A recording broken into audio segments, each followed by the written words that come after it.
Salut, c'est Steven, bienvenue dans cette vidéo dans laquelle je vais vous partager 3 tips pour booster vos réservations en basse saison. Parce que c'est vrai, souvent la question qu'on se pose quand on arrive en basse saison, en saison creuse, on se dit qu'est-ce que je dois faire, qu'est-ce que je peux faire pour réussir à louer et remplir mon calendrier. Est-ce qu'il faut que je baisse mes prix, est-ce que je revois certaines choses? Donc on va voir tout ça dans cette vidéo.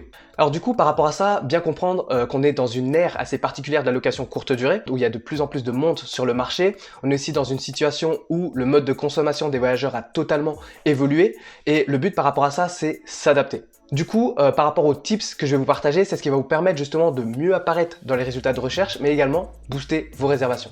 Premier tips par rapport à ça. Déjà, ça va être revoir vos conditions générales de réservation.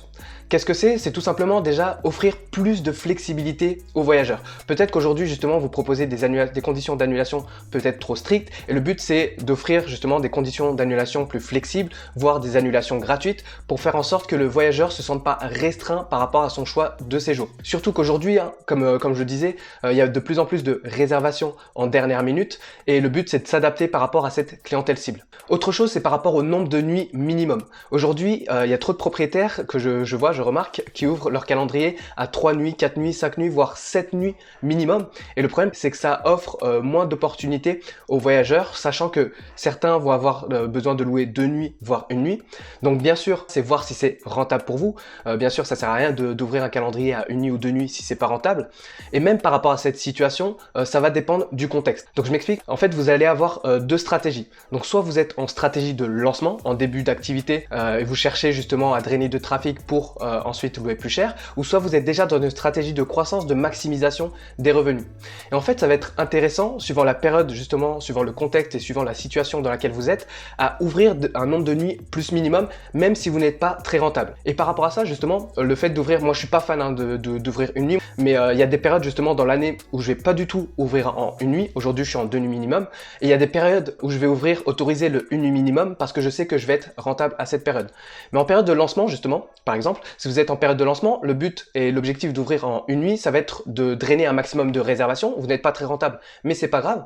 Ça va vous permettre justement d'avoir des notes et des commentaires positifs par la suite, et c'est ce qui va vous permettre de vous hisser en tête des résultats de recherche. Donc si vous êtes dans cette phase de lancement, ça peut être intéressant. Moi, par exemple, qui suis aujourd'hui plus dans cette phase de lancement, je vais pas forcément mettre en place du une nuit parce que je vois que je gagne pas d'argent, encore une fois, comme je l'ai expliqué, par rapport à la saisonnalité. Mais du coup, vu que je suis en une croissance, une stratégie de maximisation des revenus, je vais mettre en place d'autres stratégies pour pouvoir louer efficacement mes logements. Par rapport à ça, ça découle sur le deuxième tips, justement, c'est autoriser les réservations de dernière minute. Aujourd'hui, beaucoup de personnes restreignent les réservations à J-1, par exemple. Moi, ce que je vais vous inviter à faire, c'est d'autoriser les réservations le jour même. Vous ne savez pas le nombre de voyageurs qui réservent à la dernière minute aujourd'hui, et c'est la plus grande majorité des voyageurs. Donc c'est pour ça qu'il faut offrir des opportunités, des facilités aussi d'accessibilité peut-être au logement, en offrant le fait d'ouvrir des réservations le jour même. Donc moi, c'est ce qui m'arrive beaucoup. Il y a beaucoup de réservations qui tombent le jour même. Je le vois aussi sur beaucoup de propriétaires. Et le but, encore une fois, c'est d'offrir un maximum de flexibilité aux voyageurs. Et troisième tips, ça concerne les prix. Donc ça, par rapport à ça, c'est revoir vraiment en fait sa stratégie tarifaire. Le fait de faire des promotions. Ça, c'est suivant les périodes de l'année. Moi, par exemple, sur ma stratégie, c'est que je suis en promotion constante sur toute l'année. Avec Booking, par exemple, on peut faire ça. Le but, c'est que le voyageur, pour moi, voit constamment la bonne affaire. Donc il y en a qui vont mettre ça suivant certaines périodes. Le but, faire une promo, c'est pas baisser son prix. Parce qu'en fait, c'est ça la fausse bonne idée qui peut arriver. C'est qu'on se dit, voilà, je vais faire une baisse de prix, je vais brader mon prix, baisser mon prix, baisser mon prix. Et en fait, baisser son prix, ça peut envoyer un mauvais signal aux voyageurs. Par exemple, justement, vous avez un bien qui est de super bonne qualité, vous proposez des super services, etc. Mais il va voir que, voilà, en regardant sur le marché, vous êtes complètement décorrélé, vous êtes en dessous des prix du marché, et ça va envoyer un mauvais signal parce qu'il va se dire, ok, l'appartement il a l'air vraiment de bonne qualité, mais je comprends pas pourquoi le prix est si bas. Est-ce que c'est pas peut-être une arnaque? Est-ce qu'il n'y a pas peut-être une anomalie là-dedans? Réfléchissez vous-même. Même moi, ça m'arrive quand je fais des réservations, quand je bouge ou peu importe. Si je vois qu'un logement il est vraiment bien et que le prix il est vraiment en dessous, je vais me dire c'est bizarre. Donc c'est en ça, baisser ou brader son prix en dernière minute peut être une fausse bonne idée. Il faut être en corrélation avec les prix du marché. Parce qu'encore une fois, le but d'un voyageur, c'est pas forcément payer le moins cher possible, parce que si, encore une fois, vous baissez vos prix, vous allez attirer des voyageurs de moins bonne qualité. C'est tout simplement trouver le meilleur rapport qualité-prix. Et c'est en ça où justement votre stratégie tarifaire doit être vue et pas être voilà, balancée au doigt mouillé, où je vois des personnes qui font des baisses de 10, 20, 30% en dernière minute en pensant que c'est uniquement le critère de choix de décision du voyageur pour réserver son logement. Donc voilà ce que je voulais vous partager par rapport à ces tips. Après, il n'y a pas à se leurrer. Si vous voyez qu'en appliquant ces différentes méthodes, ça ne marche pas, ça se loue pas, ou si vous n'êtes pas rentable en basse saison, passer tout simplement en moyenne saison, louer au mois. Moi par exemple, c'est ce que j'ai fait sur l'un de mes logements. Je me suis rendu compte que j'étais pas super rentable en basse saison, et en testant sur de la moyenne durée, au final j'étais plus rentable.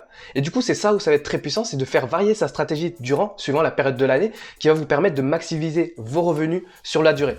Et ça, encore une fois, ça dépend du contexte, de la situation, de la période de l'année et ce que vous voulez par rapport à vos objectifs. Et par rapport aussi aux tips que je vous ai partagés, donc bien comprendre que si aujourd'hui vous ne proposez pas une offre coup de cœur adaptée à votre clientèle cible, que si vous n'avez pas une annonce de top qualité, ou que si vous n'avez pas de stratégie de visibilité efficace, peu importe ce que vous allez mettre en place par rapport aux tips que je vous ai partagés, ça ne marchera pas. Donc voilà ce que je voulais vous partager dans cette vidéo. Dites-moi en commentaire juste en dessous de cette vidéo si c'est des tips que vous mettez en place, que vous appliquez, quels sont les résultats que vous avez par rapport à ça. Et également, ce que je vous ai mis en lien dans la description, c'est une vidéo étude de cas complète dans laquelle je vous partage comment remplir son calendrier de manière prédictible toute l'année sans se créer un second job.